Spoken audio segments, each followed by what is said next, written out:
mi sembra rebeke ba léegi jógagoo fa kon yow amoo loo wax tinaa rien à dire. leen ko jàkk te bu leen ko piis xale baa ngi nii ujj bugaan a ngi nii lii la xale yi di tuddee gëlaw ëpp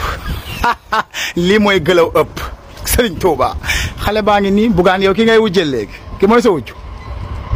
léegi kii nga ñu indil bugaan yaa ma rusloo yaa ma bett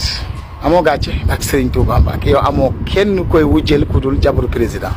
xale bu ndaw ki sa moromu doom la nga nekk fi di xool saak bu mu gàddoog weñ gu mu téyeeg jaaru yu mu takkal yow doo wax ci réew mi fi mu toll doo fay say impôt réew mi mën a am hôpital yu baax réew mi mën a yëngu dëkk bi dox fayal li nga yoral askan wi fay ko koy manipuler ñun ngay manipuler ñun jeunesse bi ñun ngay manipuler maanaam pour ñu dal ci kaw gouvernement bi non buggaan fayal rek yow fayal li nga war a fay rek ñun dëkk bi dinañ ko gérer parce que ñun tooguñu woon fii di xaar deuxième tour yow siis bi nga toogoon di xaar deuxième tour mi sembra rebeke ba léegi jógagoo fa kon yow amoo loo wax tinaa rien à dire